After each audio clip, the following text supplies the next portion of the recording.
invitamos a Marina Tortul, de la Universidad Nacional del Sur.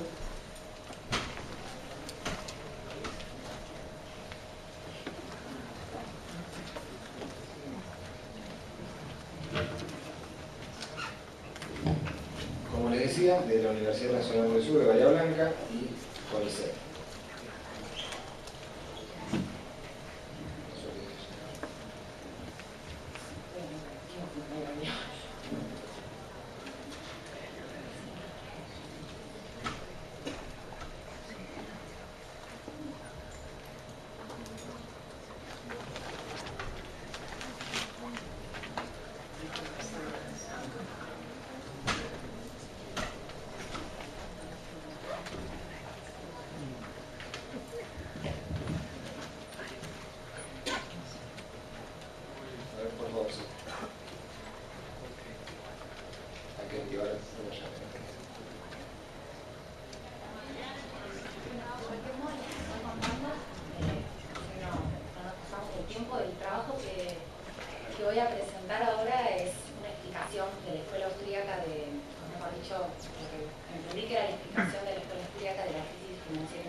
En el que lo que pretendo hacer es buscar un marco teórico adecuado para comprender la gestación de la crisis internacional. Bien. El tema, como les decía, surge justamente porque la teoría económica neoclásica, dominante hasta ese momento, incluso sigue, considero, no ha logrado anticipar la crisis. De hecho, bueno, ahí hay una cita de la reina de Inglaterra súper famosa. Y lo que algunas corrientes consideran que justamente la falla de la teoría neoclásica viene por la concepción misma que tiene del sistema económico como un sistema equilibrado y estable. Frente a esta corriente se comenzaron a revalorizar otras que consideran a la economía capitalista moderna como un sistema inestable, inherentemente inestable, donde las crisis financieras son endógenas. Así que bueno, lo que hago acá justamente es tratar de revalorizar las ideas de la escuela austríaca para poder explicar, o para poder entender, mejor dicho, cómo es que se gestó una crisis tan importante como la que, bueno, todavía sigue, ¿no?, con el tema de Europa.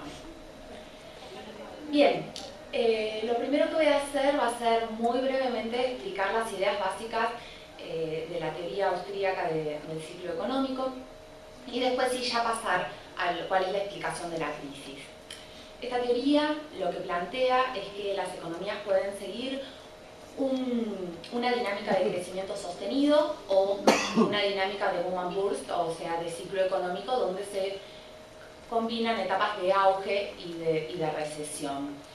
La diferencia va a ser en cuál es el origen del impulso, es decir, cuál va a ser el origen del aumento de la inversión, ¿no? Si la inversión está fundada o financiada, mejor dicho, con ahorros genuinos, entonces la economía transitará el crecimiento sostenido, y si el aumento de la inversión está financiado con crédito, con aumento del crédito del Banco Central, entonces la economía transitará una etapa de auge acotado, que luego será seguida por una recesión. Voy a adelantar un poco esta parte, así dejamos más tiempo para las preguntas. Bien, ¿cómo se explica entonces el crecimiento sostenido? Este gráfico está extraído directamente del libro de Garrison, que es en el que me basé para comprender lo que era la teoría austríaca, porque en mi formación de grado realmente no, al menos la teoría del ciclo económico no la conocí. Lo que plantea acá es que, creo que se debe ver esto, ¿no? Sí.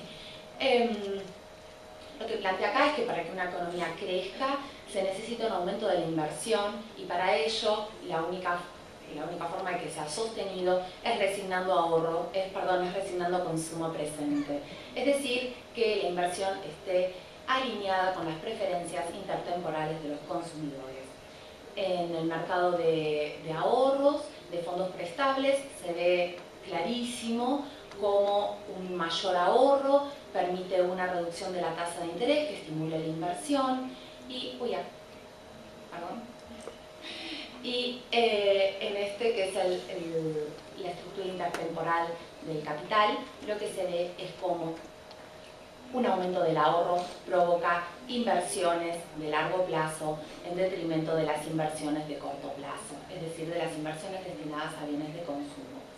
Es decir, que para el crecimiento sostenido es fundamental que estén alineadas las preferencias de los consumidores con las inversiones que se lleven a cabo. Bien. Contrariamente, otro gráfico también extraído de Garrison, si no existe un cambio en las preferencias de los consumidores, es decir, que la gente no quiere dejar de gastar y el gobierno quiere que la economía crezca y decide implementar políticas monetarias expansivas, básicamente más crédito, la tasa de interés va a bajar y eso va a estimular la inversión. Pero los consumidores no van a reducir su consumo presente, es decir, que se va a generar este gap, esta diferencia entre ahorro e inversión, que va a ser lo que haga que la recesión sea inevitable. Es como que la economía empuja tanto como para aumentar la inversión como para aumentar el consumo. Es decir, que no va a haber recursos físicos posibles para sustentar este movimiento. En la estructura del capital, que es la que funda o la que da la base a toda esta teoría, se incrementa tanto la inversión en bienes de largo plazo que los consumidores no quieren porque ellos quieren bienes de corto plazo, que es esto, ¿no? O sea, aumenta tanto la base como la altura del triángulo. Bien, eso es súper breve lo que plantea la teoría del ciclo económico. Ahora bien, ¿cómo aplicamos o cómo, mejor dicho, podemos entender la crisis desde esta perspectiva?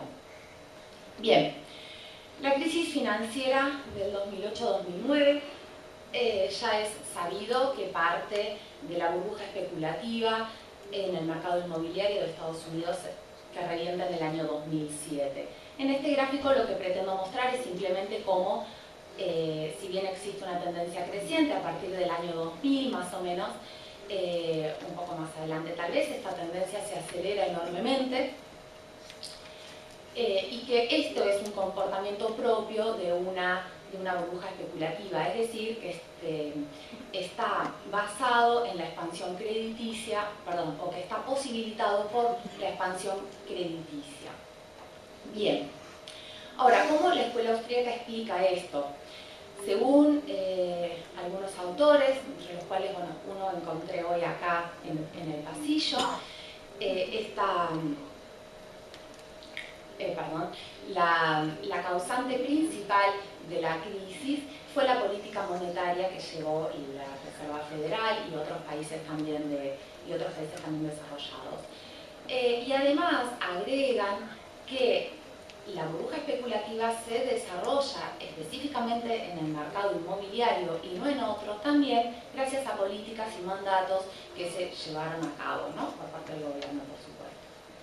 Bien. Entonces, ¿cómo fue la política monetaria? Acá trato de reproducir un poco la base y la oferta monetaria y acá podemos ver cómo crece, cómo se acelera el crecimiento en los primeros años de la década del 2000. La contracara, que es la tasa de interés, se ve súper claro cómo cae mucho en los primeros años de la década del 2000 y después empieza a subir. Ahora bien, los que persiguieron esta política, Bernanke, el presidente de la Reserva, aseguran que esta fue una política adecuada porque la economía de Estados Unidos estaba saliendo de la recesión del 2001, de las dot-com, y todavía tenía un alto desempleo. Entonces consideraban que era necesario estimular la economía. Además, bueno, también tenían un poco de miedo de caer en la recesión de Japón de los 90. Bien, entonces, ¿fue o no fue adecuada? Bueno, ya a esta altura todo el mundo creo que considera que muy adecuada no fue, y lo que se utiliza para eso es con la comparación con la regla de Taylor. Esta comparación también tiene un montón de críticas, sin embargo sigue siendo al menos válida para mostrar que la tasa fue demasiado baja, ¿no? Este gráfico también está extraído directamente del paper de Taylor, en el que él hace una simulación. La línea continua es la tasa de interés que se verificó y la línea punteada es la tasa de interés que se debiera haber verificado si se hubiese seguido la regla de Taylor.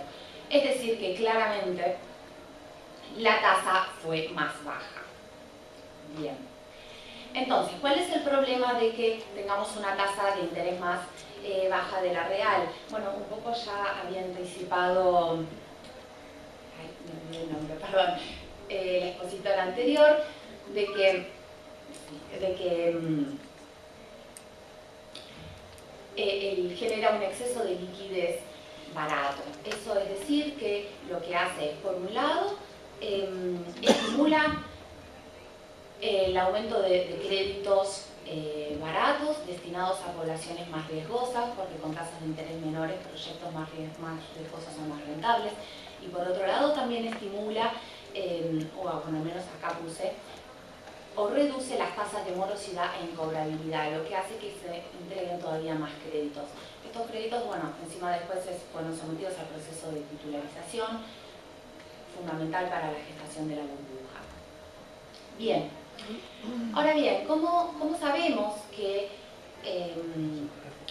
toda la inversión, o sea, nosotros habíamos dicho que de acuerdo a la escuela austríaca íbamos a verificar tanto un aumento de la inversión como del consumo que iba a ser insostenible? Murphy acá en un paper del 2011 utiliza datos del Banco de San Luis y muestra que la reubicación de empleados en el sector construcción, y la inversión en construcción en sí misma fue mayoritariamente gracias a la especulación. Y esto lo muestra con este gráfico, donde la línea roja es la línea de casas vacantes y la línea azul es la línea de recursos de empleados destinados a la construcción. Claramente acá se ve que a medida que aumenta la vacancia de las casas, también aumenta la construcción, es decir, que no se construía para vivir, sino como inversiones especulativas. Asimismo, también vemos una disminución del ahorro. O sea, acá no está la línea de la tendencia, pero claramente es una tendencia que se reduce y luego empieza a aumentar cuando estalla la crisis, ¿no? La disminución de la tasa de ahorro, la contrapartida es el aumento del consumo.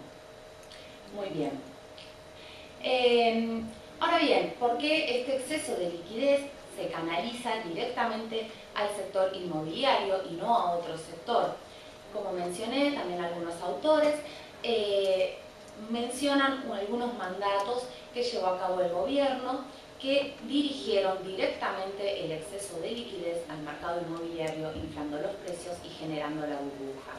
Bueno, acá los enumero, están extraídos de White y Woods, algunos son los mismos, otros no. Uno de ellos es el tema de la garantía que le extendió el Tesoro, la garantía implícita del Tesoro de Estados Unidos a Fannie y a Freddie. Como saben, ellos fueron empresas que tuvieron un rol muy importante en el proceso de titularización de hipotecas, y si no hubiesen estado garantizadas por el gobierno, probablemente los inversores institucionales que compraban los productos derivados de las hipotecas subprime no hubiesen confiado en empresas tan endeudadas. Otro de los mandatos fue la relajación de los depósitos básicamente necesarios para obtener un crédito. Esto surge con la relajación de los pagos iniciales que hace la Administración Federal de Viviendas. De hecho, han llegado a presentar proyectos donde se pretendía un pago inicial, o sea, un depósito inicial del 0%. Otra de los puntos importantes es el acta de reinversión comunitaria, que lo que plantea es que los bancos tendrían que otorgar créditos del mismo lugar geográfico de donde obtienen sus depósitos, y ahí se generaron presiones para que también extender créditos a las minorías más riesgosas. Los estímulos artificiales a la especulación también vienen dados porque era tan fácil obtener un crédito hipotecario para comprar casas que la gente se endeudaba a tasa variable con la expectativa de vender las casas antes de que aumente la tasa. Y finalmente, el Código Fiscal que incentiva el endeudamiento, eso es porque los intereses son deducibles de impuestos. Bien, con eso ya terminaría la exposición. Las reflexiones finales es que desde el punto de vista de la escuela austríaca, la crisis es una aplicación directa de esta teoría que surge básicamente por la manipulación de la tasa de interés, por intentar estimular una economía, no con fondos genuinos, sino con crédito del Banco Central. Y eso creo que es más o menos